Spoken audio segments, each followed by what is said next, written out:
Hey guys, it's Coin Crazy, and today I'm going to show you the difference between a Brown Ike and a Blue Ike. So if you go to YouTube and you watch coin roll hunting videos, or you watch various coin collecting channels, and even some silver stackers, you'll see that they oftentimes, when dealing with Ike dollars, they'll oftentimes reference a Blue Ike or a Brown Ike. And you may not know what the difference is, so I'm going to show you again what that difference is in this video. And you may, if you're new to all of this stuff, you may not even know what an Ike dollar even is. So let's start there. This is an Ike dollar. And these were the last big dollar coins minted in the US. When I say big dollar, these things are huge. If you compare them to the gold dollars of today, the gold, you could fit probably a gold dollar and a half inside of this Ike dollar. These are big coins of the same size as your Morgan dollars and your peace dollars. They're massive coins, which makes them even more appealing if you, in my opinion, if you ask me. They feature again the bust of Dwight Eisenhower, and he was a president, he was a general. This guy is a national hero. I believe, I'm not 100% certain on the city, but I'm pretty confident that he was born in Paris, Texas. I know he was born in Texas for sure. And then he moved to Abilene, Kansas, which is where his boyhood home was. And he was raised in Kansas. And that's actually my neck of the woods. I'm from that area of Kansas, born and raised. I have family in that area. And I go back several times a year. And I've been to Abilene many, many times. They have a great chocolate factory up there, Russell Stover's. And they have a Greyhound Hall of Fame, which is really neat. You get to go see race dogs. And like I said, his museum and his library is also in Abilene. So it's a national tourist destination, the small little cow town of Abilene, Kansas. There's literally a cow town museum there of the old Abilene. But right near that, down the street from that, is his presidential library and museum. So I know a lot about Mr. Eisenhower. I think he ended up retiring in Ohio, if I'm not mistaken. I think that's where it was, towards the East Coast.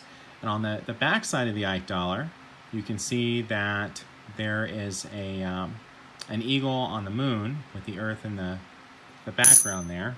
Oops. And this is actually an adaptation of a patch that was on the jumpsuits of the astronauts from the Apollo 11 mission. And I thought that was pretty cool. In fact, I learned that probably 2-3 weeks ago. And then I actually found a picture of it. And then I realized there's actually a picture of it in my Mega Red Book. So I figured, let's put these coins side by side. And you can see that is almost the same. Except for the text and the stars, this is almost identical. And you can even see here it says a uniform patch for the Apollo 11 mission, which achieved the first landing of humans on the moon. So the bicentennial Ike dollars, and again, you call them Ike dollars because Eisenhower was known as Ike. He had a campaign slogan when he was running for president, "I like Ike," and other plays off of his name. But the bicentennial versions were minted in 1975 and 1976. And the reason that they minted them started minting them in 1975, and you don't find any 1975 coins, Eisenhower dollars, is because they thought that they were going to that these coins, the bicentennial versions, would be so popular that they would run out of them. And so they minted them a year prior to the bicentennial of the US. So you can see the bicentennial ones have 1776 through 1976 is the date. And then you can see the reverse is a little different. It has the Liberty Bell along with the moon, which is pretty cool. So that is the bicentennial version. So the difference between the Brown Ike and the Blue Ike is actually, it's very simple. You'll remember it after seeing this video, I'm sure. So you could buy, I guess you could obtain 4 different types of Ikes. You could buy just the copper-clad business circulation version of the Ike dollar, which is what you would use back in the 70s to pay for products and services. There's nothing special about this coin. It was minted to conduct commerce. to be used in commerce, to conduct business. You could also buy these special sets that came in this beautiful brown faux wood packaging. And doesn't this scream 70s? Like the 70s paneling on the walls?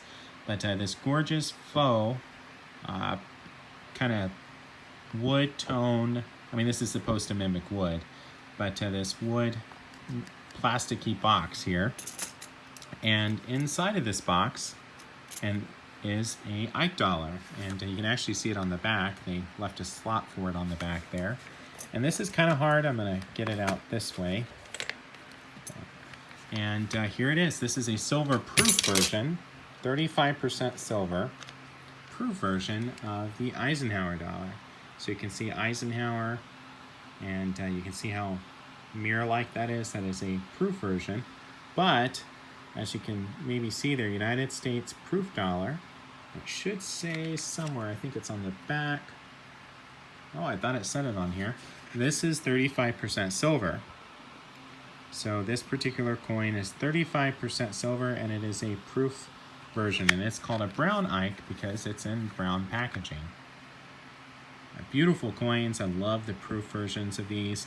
Usually when they're in these brown cases, they're really hazy. You can see the haze in the back there, and that's very common on these. I haven't opened a Brown Ike up in one of these cases yet and not seen that haze. I don't know why that is. I think it's because their fields are just so massive and there's no devices. You can see this has some really nice toning starting to occur on the side there, the edges, but some actually really cool toning. So again, a Brown Ike comes in a brown package and is a proof version of the business clad, or the nickel clad, the business strike. And so this is made for collectors, and it's 35% silver, or 45% silver. 45% silver. So, and that's about as much silver as a 90% half dollar, if I'm not mistaken, in one of these coins. So again, that is a Brown Ike. 45% silver, it's a proof, and it comes in one of these brown packages. A Blue Ike can be found in one of these red packages or one of these blue packages, and it gets its name from the blue package. You can see here this says 1972 Eisenhower uncirculated silver dollar. They made these multiple years, but this is the 45% uncirculated version of, you can see it says uncirculated silver dollar, silver Ike dollar. So this was also made for collectors. Contains the same amount of silver, 45%, about the same as a 90% silver half dollar in terms of silver content. And this is an uncirculated version of an Ike dollar. So it's not the proof, but it's not the copper clad. It's silver, and it comes in a blue package. Now the reason why the red package isn't called the red Ike is because the only difference between this and that is this includes the bicentennial half dollar and the bicentennial quarter. So if we open this up, you can see it comes in this, let me fix this here so I can show you exactly how it pulls out of here. It's kind of sloppy packaging, if you ask me. I mean, I like this, but I think it's kind of sloppy how they did it here. How it just falls out. That's super annoying. There we go. All right, let's see if we can keep that shut. So you pull this out of this red container here, and this is supposed to be faux leather. Both of those are supposed to be sort of like a faux looking like leather type design. And you can pull it out and you get these beautiful cards. I actually really like these cards or holders. And again, you get your same uncirculated Blue Ike, so that's that right there. But in the red container, you get the 45% quarter, bicentennial quarter, and you get the 45% silver bicentennial half dollar. And so very, very cool. So you've got a Blue Ike in here, plus you've got the quarter and the half dollar. And this comes out, and that plastic piece is loose, so you can examine the coins more carefully.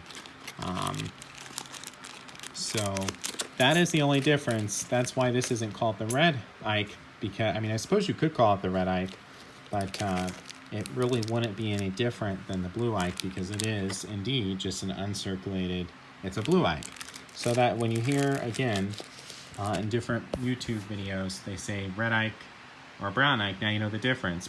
Proof and silver or uncirculated in silver. And then again, there's no such thing really as a Red Ike, but if you do hear the term Red Ike, again, it would just mean it came in this type of packaging. And so that is the lowdown on an Eisenhower dollar.